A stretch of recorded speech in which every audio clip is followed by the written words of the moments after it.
Welcome to Test Those Breasts podcast. I'm your host, Jamie Vaughn. I'm a retired teacher of 20 years and a recent breast cancer survivor. My life has been pretty nutso for over a year, and many of you most likely know just how overwhelming this diagnosis is, and the more I can help empower women, the better. I launched my podcast on June 11, 2023, which was the 1-year anniversary of my diagnosis, as a healing mechanism, and have made it my mission to help shorten the learning curve for future diagnosed breast cancer patients and their caregivers. I want you to know that you are not alone. I was told from the very beginning that being diagnosed with breast cancer opens us up to the sisterhood of all sisterhoods. But some people need that extra help and encouragement and all of the confusing and many times downright scary information they are being flooded with. I've been interviewing many survivors, caregivers, oncologists, surgeons, nurses, therapists, advocates, and more in order to provide much needed holistic guidance for your journey.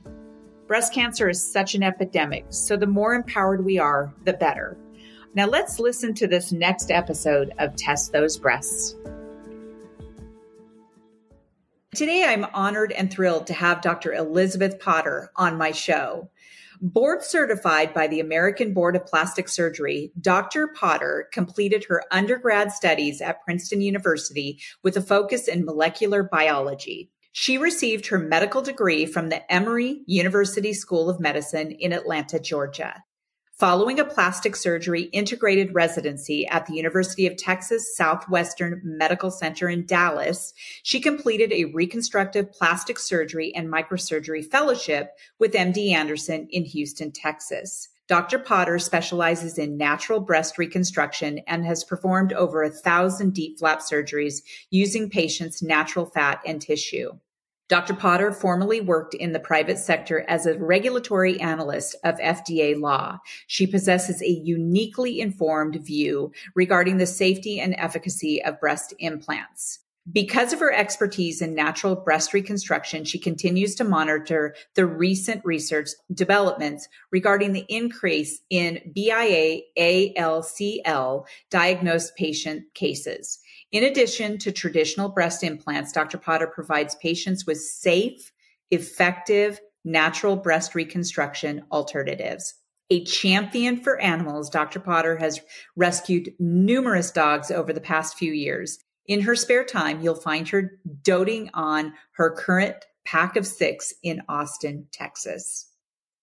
Well, hello, Dr. Potter. It's so great to have you on my show. I am so excited that you are here, and I'm honored because I've just ran across you on Instagram after my own surgery last year and for a few different reasons. And I've followed you and watched your lives, and I just know so much more about you. And I just wanted to have you on my show because I feel like you can add so much value to my audience. And just how are you today? I'm great, and I am honored to be here with you. I mean, honestly, the last several years have told me that the patient should be at the center of everything we're doing. And so, listen, you're the star. I'm here to celebrate you and add what I can. Well, great. You know, I do want to let you know that I know that you're pretty humble. I know that much. I can tell that you are on your social media, and you give a lot of credit to the other advocates out there, the patients and everything. But we also, as patients, want you to know how much we just love you and appreciate the fact that you have advocated for us and got us all rallied together where we made such great progress. And we'll talk about that part a little bit later. So I just want to let you know that this is what we talk about out there. So we love you. We have girl crushes on you. So I'm just saying. I feel the love. I feel the love. And you're right. I think I'm comfortable sometimes receiving praise or thanks. It really does feel like such a privilege and what I'm supposed to be doing. But I want you to know that I feel that, and that makes me feel really good. So thank you. Good. I'm glad. I would like to start out with just, can you share with us how you became so involved with breast surgery and how it led you to your love for microsurgery? Sure. Well, actually, I was a medical student at Emory long ago in Georgia, and I had no idea that breast reconstruction really existed, but I knew that I wanted to be a surgeon. I knew that I liked working with my hands. I liked art. I've liked physical things. I liked sports. I knew that there was that level of exhaustion and intensity that I loved, and surgery seemed to be the right thing. So I was on my surgical oncology or cancer surgery rotation, and I, as a medical student, saw a mastectomy at Emory Hospital. We finished the mastectomy, and my attending, the boss of the room, said that I was free to go. We were done for the day, that the plastic surgeons were going to be coming in and finishing the case. And they did, and it was such a lovely group of people. They walked in the room and they invited me to stay. They said, "Hey, Elisabeth, if you'd like to stay with us, you're welcome." And I saw a tram flap breast reconstruction that day. That was my first introduction. And I was overwhelmed that you could move a part of someone's body in that way and create a breast in one day, right? That you could treat cancer and do a reconstruction all in that one surgery. It rang so many bells for me. The care of careful sewing and of really focusing on the patient in the operating room, thinking about how this outcome was going to be felt and lived with by the patient. I just loved it. I decided that day that I was going to do breast reconstruction. I did. And I went to the plastic surgery department and said, "How do I do this? It's been my third year. I know I'm late to the game." And they said, "Just keep coming to our cases." So I gave up all my vacation and I just showed up at all the cases, and the rest is kind of history. That's really fascinating. Whenabouts was that? I'm going to say that was probably 2005. And tram flaps were very common in Georgia. It was one of the places that surgery was pioneered. Emory Hospital has an amazing history of plastic surgery. So I truly have seen the full evolution of breast reconstruction in my practice. Okay, that's really awesome. Yeah. Like I said, I never even knew that even existed. Mm-hmm. All I knew is, when people talk about what we call boob jobs is you get, your implants, and that's all I ever knew. So it's just so fascinating to me. Can you kind of walk us back to what some of your experience was? What kind of experience did you encounter during your education and early practice? Well, I'd say that first seeing breast reconstruction when I began as a medical student, it was a very traumatic operation. Patients went to the intensive care unit. They had difficulty standing and walking. They were on really high doses of pain medicine postoperatively. It seemed like the problem it was solving, so the problem of mastectomy and breast cancer, seemed very worthy of the attention. But the solution that was provided, the tram flap, right, was amazing, but clearly not enough. And that was clear early on. And then when I went to my residency at UT Southwestern, I saw, which was another real hotbed of plastic surgery, there were some amazing things happening there. I saw perforator flap reconstruction for the first time. So DIEP flap reconstruction. And at that time, those surgeries took, I was in a DIEP flap as a resident that took 20 hours. It wasn't uncommon for those surgeries to take 10 or 12 hours. But I saw that the careful attention that was paid to not destroying the muscle was important. That was an improvement on removing muscle.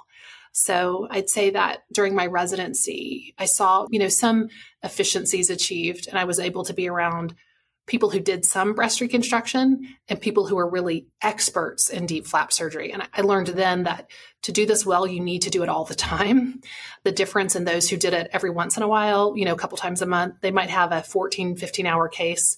Whereas, back then it would be like Mike St. Cyr or another attending who did this a lot, took less than half the time to do that surgery. So yeah, and then I went to MD Anderson, and MD Anderson was really what it was meant to be. It was advanced training, advanced learning in patient care.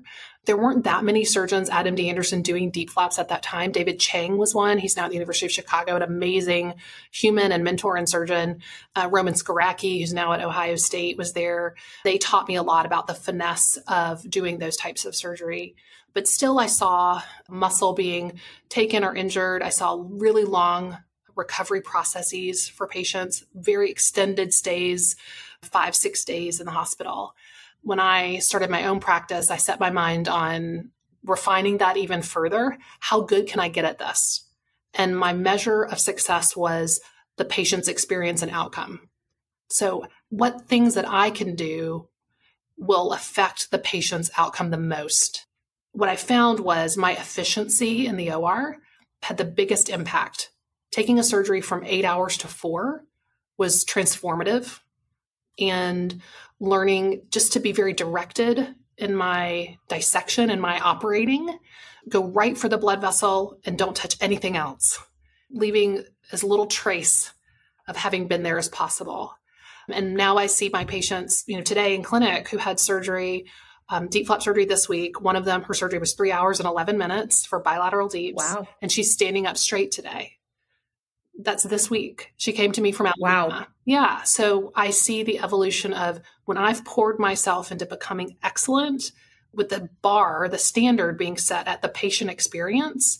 It's been so rewarding because I truly do care that the result has an impact for the patient.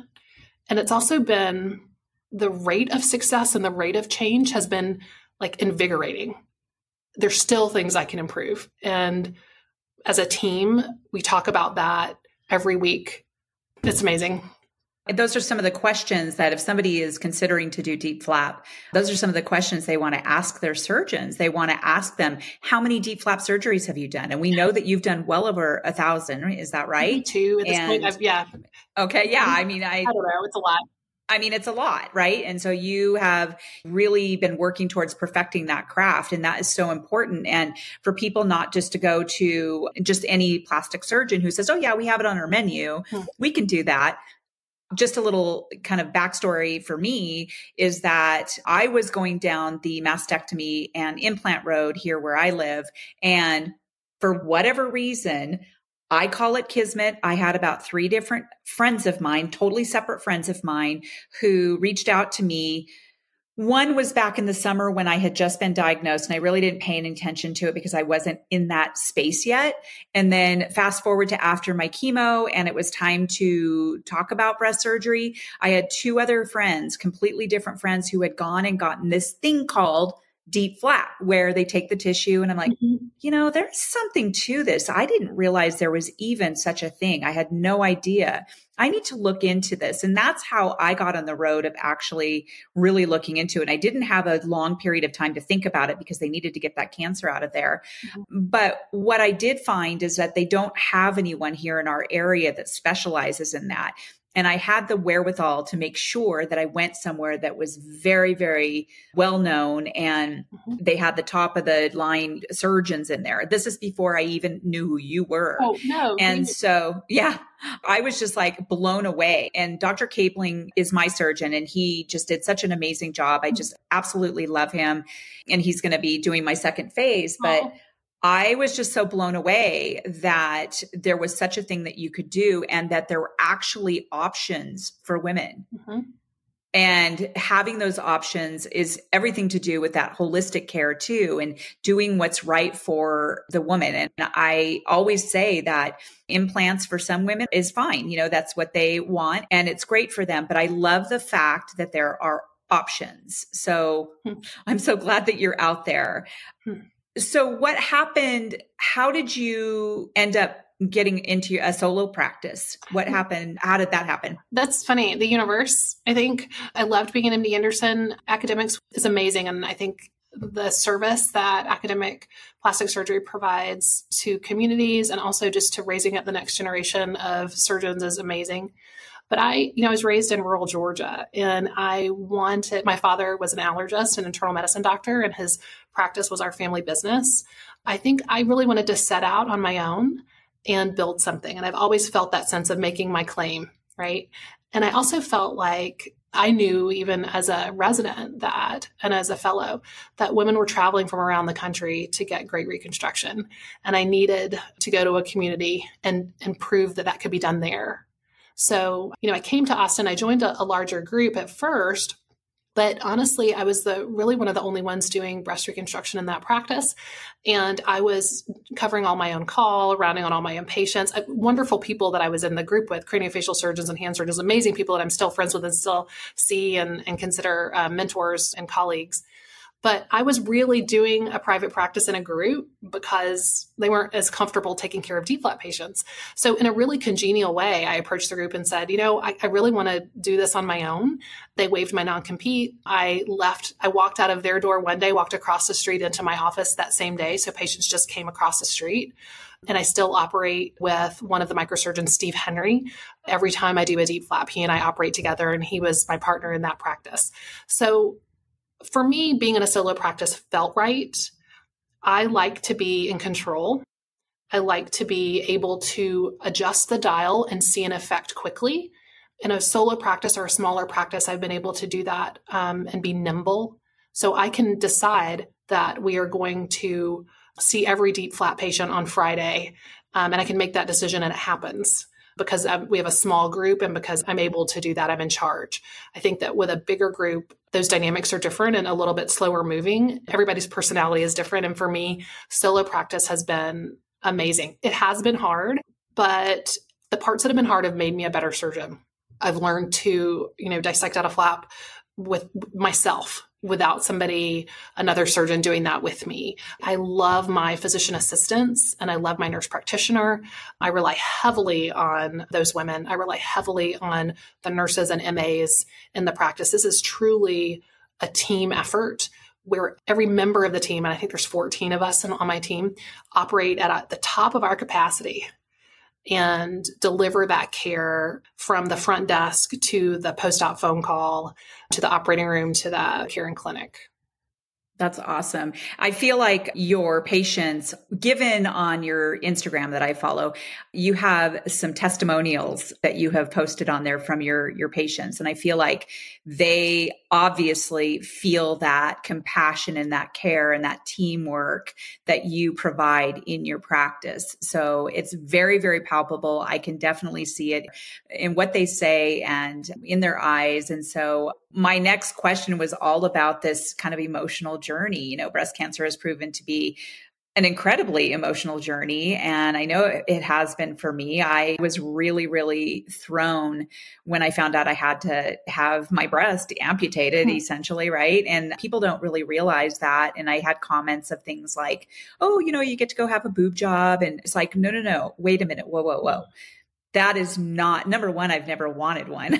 Number two, this is not something I've chosen or anything. And I even had a couple of people say things like, oh, you get to have your 20-year-old boobs back. And I'm like, no, I don't want my 20-year-old boobs back. Well, I love my breasts as they are. And so it's an emotional journey. So in your experience, and just to kind of add on to that, how have these surgeries such as DIEP flap changed the trajectory of your patients and their journeys? Wow. Gosh, I see these surgeries affecting patients profoundly. Breast reconstruction in general, I think, is a way to look forward and plan for the future for patients who are often overwhelmed by the intensity of the moment when they are diagnosed with cancer or facing a diagnosis of cancer. I see that breast reconstruction as an outlet of being hopeful and thinking about who I'm going to be in 10 years and 20 years. And even just saying that to somebody when they maybe in the back of their mind have thought, no one thinks I'm going to be alive in 20 years. Even just saying that, you see the sense of relief. Yes, I do think you're going to be thriving in 20 years. Let's plan for that now. I think DIEP flap surgery, it's amazing. I see women and patients feel even more themselves after mastectomy, especially women who didn't have access to breast reconstruction and had to go flat or have a reconstruction that really wasn't right for them.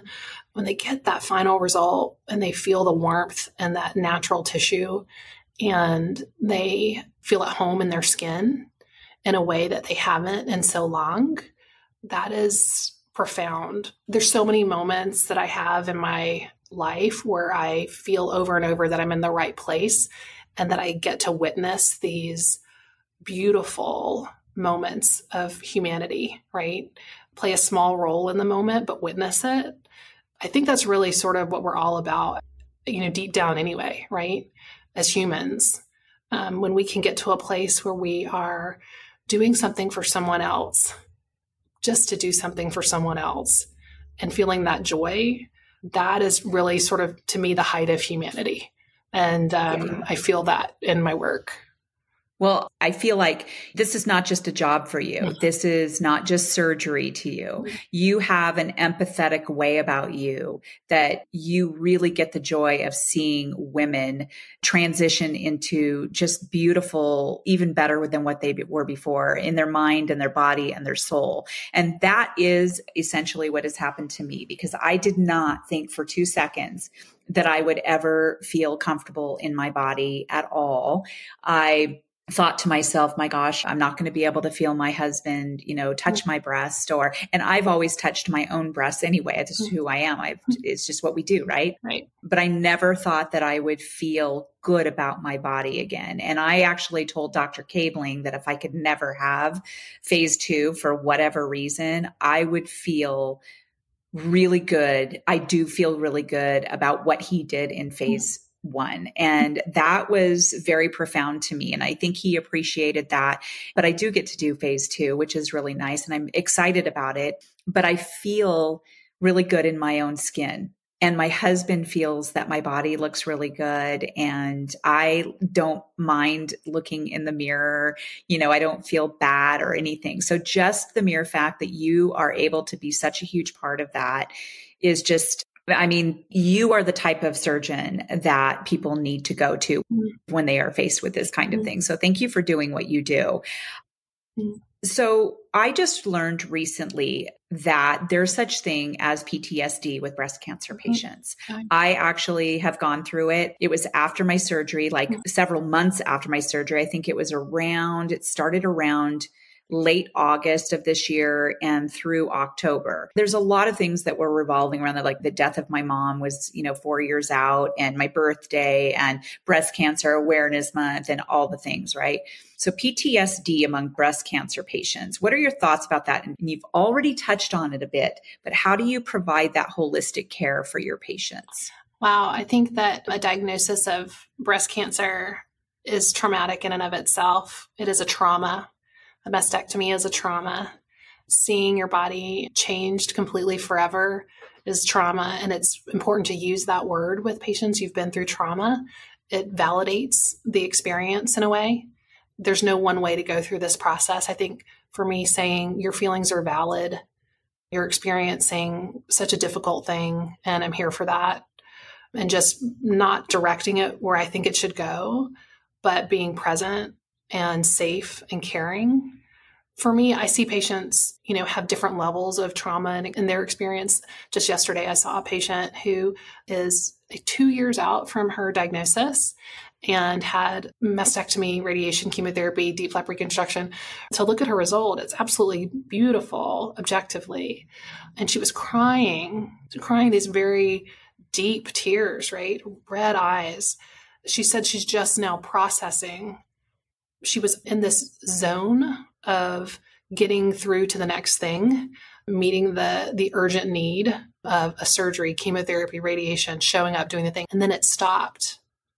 It stopped, and she was with herself. And she found that she was angry at her body. She was angry at her body. Those were her words. I was just like, wow, what a way to feel. I hear you. I see you. I have passed no judgment on that feeling, but I'm here to tell you that we want you to feel safe and supported. And there's no feeling that you can have that's wrong about this. For me, it's being accepting and safe, allowing a person to go through their process in their own time and being open to that whenever it happens. This is traumatic, and there is post-traumatic stress. And a patient, for instance, if I feel like they don't really want to follow up because it's triggering for them to be in the office, then we just say, call us if you need us, and we'll check in. I think you talking about this as trauma, doctors being open to that concept and acknowledging that it's trauma, and patients expecting to have a major adjustment, that's all, steps forward. At the same time, I think that as physicians who are surgeons, we're oftentimes not trained to be as thoughtful as we need to be and to approach patients in a holistic sense. Some doctors see patients as surgeries or procedures or diagnoses. And for me, stepping away from that, really being humans who are with each other, trying to help one another, is sort of the heart of how I do my best, not lessening the trauma, but trying to mitigate harm. Right. Instead of talking them into how they should be feeling or look on the bright side or blah, blah, blah, all the toxic positivity stuff that we sometimes hear from doctors. I've even heard them from providers that I've been to that kind of trying to talk you out of how you're feeling, and you just can't. And I just interviewed a gal this morning. You probably know her, Ashley Carton. Mm-hmm. One Tough Cookie. Mm-hmm. We were talking about PTSD, and she said that it wasn't until after her surgery and all the stuff that she started coming out with this anger, and she didn't know where it was coming from. And it kind of happened to me too after my surgery, where it was last February. I was angry. I was incredibly depressed. I'd already had my surgery and all that. I was recovering, but I was missing something. Like, I had just retired from the school district 1 week prior to finding out that I had breast cancer. So I spent my very first year of my retirement dealing with this breast cancer and feeling all the feels, feeling guilty about putting my husband through it and being deeply saddened and all the things. It was February, and I was really confused as to why I was feeling that way, because you just had surgery, like you're cancer free, you should be okay, right? But what happened was I felt a sense of loss of significance. I didn't feel like I was significant. I didn't feel like I had any kind of purpose at all, because before breast cancer, I had all kinds of things going on. I was a teacher. I had a side job. I had a business. I had another podcast. I had all of these things going on. I was so busy. And then all of a sudden, all that stuff stopped, and I just took care of my breast cancer. And then everything after that I was sort of suspended in this really weird situation. My husband and I were not connecting. It was just awful. And so we started going to counseling. We started going to therapy, which has helped us tremendously. And that is where Test Those Breasts was born.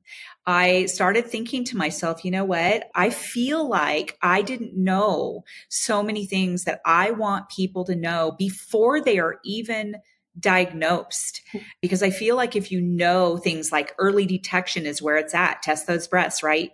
We need to make sure that you get tested and you try to keep on top of that.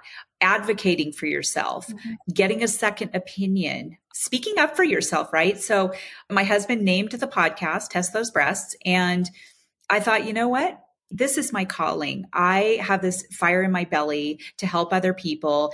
And I don't just interview just any old person on my podcast. I'm very, very choosy about who I interview, because I want every single episode to be incredibly valuable to someone out there, whether it be a patient, someone who has a loved one that has breast cancer, a caregiver out there that needs support and things like that. So I tend to interview people like you and other survivors and radiologists. I have my radiologist that diagnosed me, whose episode is releasing this coming Sunday.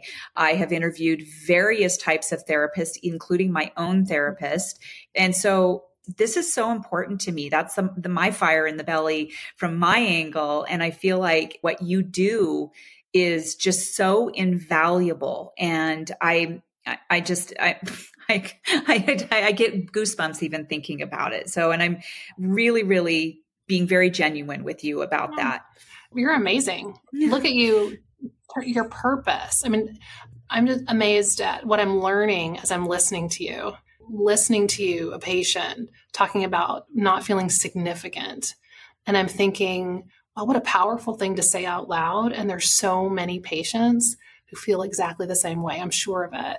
Hearing you say that is going to make me a better doctor. I'm going to carry that forward. So thank you for that. Thank you for doing this podcast. Thank you for following that drive and that fire in your belly here, because you're helping a lot of people. Thank you. It's really good for my healing, but I also get excited because I get people who have reached out to me from other countries. About a month ago, I had a gal reach out to me. She lives in Australia, but she's from India, and her younger sister, who was 32 at the time, she just had her 33rd birthday, had just been diagnosed. And so she had somehow run across my podcast and saw my contact information and reached out to me. And so I've been sort of helping shepherd her through as much as I can from my angle. We get on Zoom together every Sunday, and we talk about her treatments and, what's going to happen with her hair loss. And I've given her some resources that can help her out. This is like, I know that I'm making a difference. You are. And so I just want to keep on going. Really, I want to be really consistent about it. I want to get into, you fill a lot of cups for your patients and you inspire a lot of people like me. What is it that you do to fill your own cup? Oh, that's great. I love that. There's lots of things. I'd say I'm a creature. I know myself very well. I know my entire life that there's certain things that make me feel centered. So for me, exercise, sports, using my body in that way, not in competition with anything other than, myself. But for me, that's really key. That fills my cup in that personal way where my body, not just my body, but my mind feels calm. I love meeting a challenge and feeling that feeling of fear or pain or not being sure, and then driving through that. That's a constant in my life. I have a good friend who I love rowing. Rowing is amazing. That's something I do. So I row. I rowed in college a long time ago. And here in Austin, the University of Texas, women's rowing is just a powerhouse. And I've had the amazing fortune of getting to know the assistant coach there is an Olympian. Her name is Gia Doonan. And hearing her talk about coaching and coaching athletes at that level, that's very rewarding for me. She said recently to me, we were talking about the importance of being strict with yourself, but compassionate to yourself. So in the midst of the effort, having the high standard. And then for a moment, if you lose sight of that, or it doesn't go just perfectly, have compassion, and then you can get back in it. I could talk all day about that. And those are the kinds of things that for my patients, I think about. So I'd say rowing, exercise, my dogs. I have 5 dogs. I was going to say, you like dogs. I like dogs too. So I was like, oh, she loves dogs. I love animals. Yeah. And I think, again, it's about humanity and the connection with another being or soul. Mm-hmm. I love connecting beyond words, right? So for me, loving animals and trying to care for animals and receiving what they're giving, sort of that exchange, to me is really beautiful. So I'd say animals and exercise are my 2 big cup fillers. And then also just, the work, right? I love my work and I'm honest about that. Like I'm doing a job that fills my cup. I mentally have designed my week to meet my needs. So I'm very intensely focused Monday and Tuesday on operating. I do microsurgery basically all day. And then Wednesday, I do other types of cases, not microsurgery usually. Then Thursday, it's my filling my cup in clinic with patients. What I'm saying is that my week has a rhythm that suits me so that I can exhale and inhale and engage when I need to. But I do have to say, so there are hard things that happen, This year I lost one of my dogs of a lifetime. So Judy is her name, and she's still present with me for sure. But when I was a fellow at MD Anderson, they time you doing sewing blood vessels when you start and when you finish the year. And when I went down for the end of the year, the gentleman, the doctor, MD, PhD, who was in the lab, saw me kind of saying thank you to the rat that we were operating on. And we anesthetized the rat, but that rat gave itself for that learning. And I said thank you and asked if there was like a cookie or something I could give. And anyway, he saw that and he said, you need to meet my dog. And I was like, okay, what do you mean? And long story short, he introduced me to Judy. So MD Anderson has an animal research lab in the basement that's very large. And Judy was a full-grown dog, blue tick hound, who was in the breast cancer research program. She had had a mastectomy. So they'd removed all of her nipples on one side and her breast tissue. They had removed all of her lymph nodes in her front arm and had radiated her and given her lymphedema. And then they had done a flap on her. The study was done. And he was supposed to euthanize Judy. He introduced me to Judy. He asked if I would help him save her. And so I said I would. And I interviewed with the director of the veterinary research department there. They'd never released a dog. And I signed all of these things saying that I wouldn't bring her back and I wouldn't say negative things. And I'm not saying negative things. But Judy went home with me my last day of fellowship. And I drove her to Austin, and she'd never been outside. And she lived with me 10 years. She just passed away in August. And she lived large. She came in and met some of my patients. She reminded me always to do the next right thing in front of me. Because as a fellow it really, when that doctor said, please help me, there were a lot of things in my life that felt like this isn't, the right thing. But of course you do it. Of course, the universe just presented you with this option and he felt that he couldn't do it. Of course you do it. Judy filled my cup every day. She would lay on my chest when I came home from surgery. And she died of a cancer caused by the radiation. And she's so special to me. But anyway, it's a sad story, but not, because she's still with me. You know, it's really interesting that you say that story. We have been living with 2 German Shepherds for 10 and a half years. We have Loki, and Loki's daughter is Delilah. And Delilah really, she got me through the death of my mother. Wow. She was just beautiful. And Delilah is Loki's daughter. Yeah. Okay. So, and then she actually got me through cancer. So Wow. she would come into my healing room. She would lay with me. She would be on my bed or the floor or wherever just to be near me. She would come into the bathroom when she knew I was in distress during treatments and things like that. She would have beautiful doe eyes and just beautiful. And everyone knew the Vaughns had 2 beautiful German Shepherds. And tragically, we lost her about 3 weeks ago. Oh. I was doing yoga and I had just gotten out of my yoga class, and my husband had sent me a message and said, "Hey, I took the dogs for a walk. We're in the gully. I need you to come in and help me. Delilah has collapsed." So I ran home, got my shoes on because it was super muddy, and I got my neighbor and we ran in there with a blanket, and I called him at the mouth of the gully and said, "Hey, I'm heading in." He says, "Babe, she's gone." It was so traumatic. She died in my husband's arms. He was trying to carry her. He carried her probably a good half a mile. And by the time I got in there, and Loki was just in distress and trying to wake her up. And so Loki's super depressed. We're all at the Vaughn home is, traumatized. And I know how that feels. I have never felt that way about the death of a dog ever. And I've never seen a dog like Loki mourn his daughter, and we do kick around the idea of possibly getting a pup again, not necessarily for us, but for Loki. For Loki. I'm not sure if it's appropriate. So I think we're going to obviously wait until after my surgery. And if the right female German Shepherd comes along, we will consider doing that. But that was same thing. She used to look so deeply into my eyes too. And she was so wise and so kind and empathetic and all that. So I think the universe is going to bring you in, because the story I didn't tell you was that about 3 weeks before I met Judy, my dog Bailey died. And Bailey was my dog of a lifetime, right? And when I met Judy, that's why it felt like, how can I replace Bailey this quickly?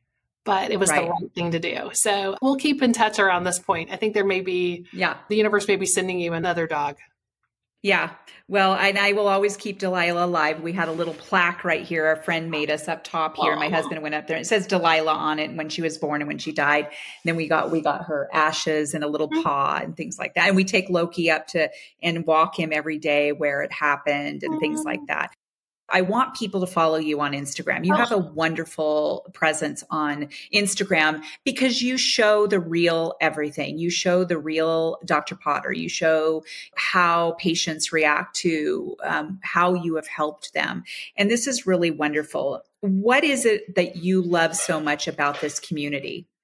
Wow. I just think the resilience, the honesty, the refining fire of this process, there's just, again, humanity. I feel so alive when I'm with members of the community who have been through something or are facing something that has really made things that are superficial fall away so that you can engage in a very real and genuine way, to use that word you used earlier. That's just life to me. And I love women. I love helping women. Mm-hmm. I feel so deeply that is part of my purpose. I've always had a strong sense of justice. That is a word that is deep in my soul. And there's so much injustice around breast cancer. I think that drives me to be a protector and a defender and an advocate. But I also feel so fortunate just to be around just pure life, right? Mm-hmm. So there's that role of protecting and doing the right thing. But there's also, wow, my cup is so full to be with people who are so real. I spent, my last 20 years teaching ELA and mostly social studies. And so I taught a lot about injustices and protecting women's rights and things like that. So I think that's one of the reasons I was so drawn to you as well, especially after my surgery when I found out that there was this coding crisis. And again, big topic. We can always interview again later, but I want to touch on it a little bit. I ran across you because I found out about this coding crisis in that we almost lost access for so many women to the DIEP flap surgery and where insurance companies were only going to pay for the trans flap. And I didn't even know what the trans flap was. And so now I know the difference that one compromises the muscle and one does not. It's when I realized that I could have been one of those people that did not have access to what I got to do. And that freaked me out. And so this is when I started jumping in full on to learn more about this coding crisis. And you started noticing something with insurance that was going on. And you're like, wait a minute. Can you share a little bit about how that came about? Yeah, I'd always known that there were these two different types of surgery because of my experience as a med student and then that we touched on earlier. And I knew that in private practice that in my practice that there were always challenges with insurance, but I got a letter in the mail, something called a coding corner, that announced this change. It was in like a little box up in the corner of it.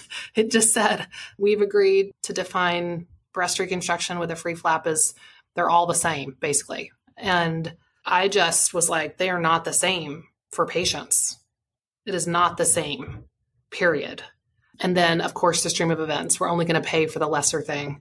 The reimbursement cut is 80%. And then the downstream effects of market economics happen, right? So I'm a smart lady and I saw what was happening. And that's just, again, the justice fire went off. And I asked people to help. I asked the societies. I asked the people you would think would help. And they just, had already decided that this was going to happen. I think that as someone who lives and breathes in rooms with patients affected by breast cancer, that answer just was not sufficient. This is going to happen. It can't happen. It can't. And so we made it not happen. And you were part of that. I'm so. So I don't know what to say. We willed it. We manifested it. We made it not happen, period. This is why when people tell me my vote doesn't matter, my voice doesn't matter, I say that is just bullshit. Yes. And I can say that because this is an explicit. Totally. I've marked it as explicit. It is bullshit. Yeah. And I have actually, when I was teaching social studies and we were talking about voting rights and, whether people should vote or not. And it's like, my vote doesn't matter. And it absolutely 100% does. Phone calls and letters and canvassing and all the things, they do matter. And we got to see exactly what happened and how CMS walked back that decision. But this is not the end. No. I know that one of the things I heard you say is, look, we had great success and we made it happen together. We did it together. We had so much, like you said, wielding that and making it happen. But this is not over. And so some people kind of go back into their lives and they just sort of don't really pay attention to women's health and, what's going on with insurance and things like that. And I'm here to say, and you're here to say, that is not true. We need to make sure that we are paying attention. We are constantly paying attention because it is amazing how some things can happen right under your nose and people don't even know. And if it wasn't for people like you coming out and saying, hey, we've got a problem here. Stop. This is what's happening, Yeah. Yeah. And people like you to just gather together, and the patient voice is the strongest thing. I mean, that's the revolution. That is the revolution that everyone should be standing up and noticing. Doctors couldn't get it done. Societies couldn't get it done. Patients got it done, period. So that is the secret sauce. If anyone's like, how did you do it? I didn't. I listened to patients and patients did it. And the next thing, we're not done. So the Women's Health and Cancer Rights Act really is next up. And we have to amend that. We have to be more specific about what is protected. 25 years ago was when the Women's Health and Cancer Rights Act was, first begun, and it needs to be modernized. We need protection for DIEP flaps. We need protection for aesthetic flat closures. We need protection for previvors as well as survivors. We need revisions to be covered. We need oncoplasty to be covered. We need informed consent to be a national standard. So we haven't stopped. I was in DC recently. I'm going back. I was just today, I heard good news from DC about that. Stay tuned. I think we'll have another press forward here in the next few months. Okay, good. Yeah, I was just going to ask you what was next for legislation. Yeah, that's it. Thank you for keeping us informed on that. And I will do my best to make sure that I'm sharing and speaking up and things like that. Wow. The other thing is when I was talking to Crystal and Courtney from Perky yesterday, we were talking about 3D nipple tattoos is part of this. Like, it is, they say the cherry on the pie or whatever. Yeah. And it's true, right? I know I have talked to people who said, look, I could have gone without nipples or any nipple tattoos or anything like that for the rest of my life. And I was fine. I'm cancer free. My boobs look good and all that. When they got the 3D nipple tattoos and looking in the mirror, they said it is a game changer, especially with your mental health. And so, that needs to be in there. I can't wait. I think 3D nipple tattoos need to be in there. And I think the other thing, this is crazy that it's not in there, but formula for moms who've had mastectomy. So, yeah, because how crazy is this? You've had a mastectomy, insurance will cover your breast pump. Impossible to use, but will not cover formula. Interesting. Yeah, we can do better. And 3D tattoos are part of that. Yeah. Who are making these decisions? Right. Gee, who are making these decisions? I wonder. Are there any women at the table? There are now. There, There are now. Good. Well, and I will say that I'm super excited that the fact that there is a surgeon, a woman who is just blazing the trails. Oh. And I hope to see more women go into your line of work. If you know any other women who are amazing, who are doing what you're doing, we need to know about these people. Yeah. Dr. Kanya in Arkansas. Yeah. Good. Yeah. I need to reach out to her. For such a long time, it's only men that we've known as breast reconstruction surgeons. And so it just warms my heart that there's a woman. And I will say that had I known about you before, I probably would have looked into learning more about you. And I'm not saying, because I think that Dr. Cabling is amazing and he is a, what do we call it? We made decisions together, shared decision-making type guy. I interviewed him on my podcast. I just really completely adore him.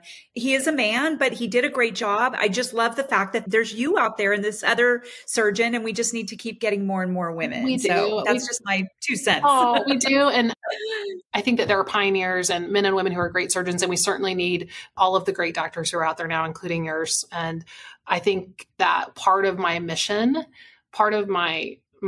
is to ensure this profession as a sound choice for the future. I want more women to go into this profession.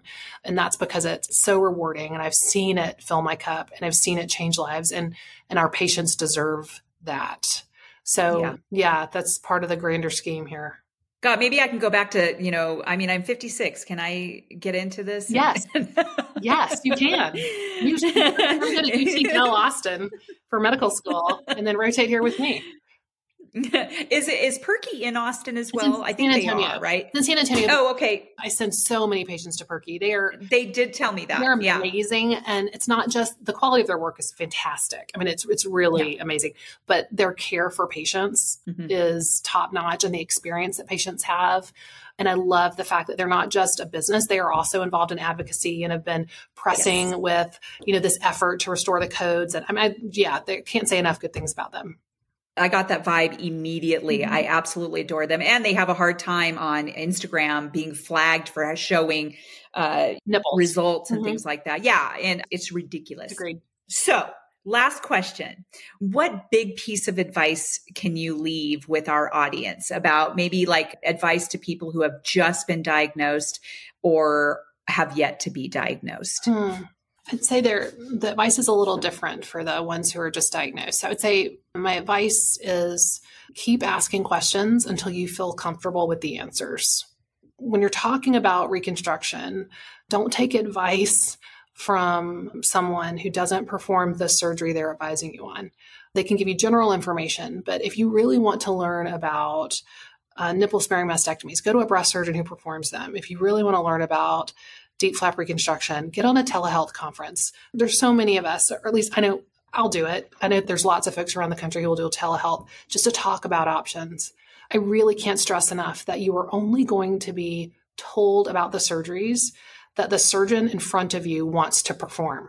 And that's a dark truth, but it is the truth. I see it all the time that women in Mississippi, Alabama, parts of Florida, Idaho, when they meet a surgeon who doesn't know how to do natural tissue reconstruction or reconstruction that doesn't remove muscle, they say things like, it's dangerous, or you're not a candidate.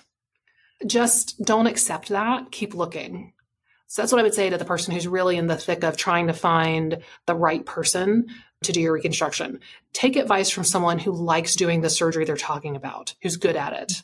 That's good advice, right? Don't have the surgery with someone who's not good at it. I think maybe the take home from that conversation should be, well, clearly you're not the person for that surgery. You might be great at an implant surgery, but not that one. I think for patients who are yet to be diagnosed, I mean, let's reflect on that. 1 in 8 women will be diagnosed with breast cancer. I would encourage every woman out there to think about the odds and to get involved in the discussion around advocacy for breast reconstruction, because you never know when it's going to be you or your sister or your best friend. Mm-hmm. I would look at your insurance and see what they're doing. I would get involved when we are amending this Women's Health and Cancer Rights Act. So for the woman who's yet to be diagnosed, you can still influence your future and the future of women that you love by getting involved in this discussion.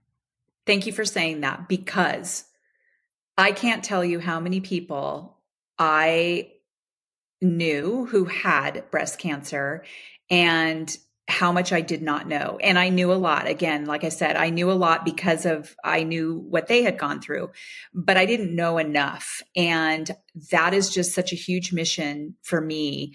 That's why I say anyone who hasn't even been diagnosed, you've got to listen to these. You've got to reach out, learn more, because you will know people who are going to get it if it's not going to be you. Yeah. And so I appreciate your saying that. That's a very good piece of advice. I have your email, I have your Instagram, I have your Facebook, I have your LinkedIn, and I have your website. Amazing. For people to reach out to you. I've got it all. Yay. So I feel like those are great resources. If there are any other pieces of, resources that you want to add to the show notes, just let me know. But I feel like you have so much here, and I just really appreciate your time, your attention, your energy. Yeah. This is an honor. This is an honor for me. And yeah, you showed up for me and the community big time. You came to the meetings. You were there every time I asked.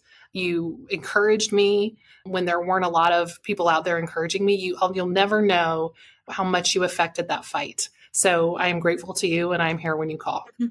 Thank you. And maybe someday we can all come together and meet each other in person and, just give a big hug. Yay! I'm down. Okay. Well, is there anything else you'd like to say before we say goodbye? No, just thank you. And it's not goodbye. Just we'll see you in a few months. We have more work to do. Yeah. Until next time. Yep.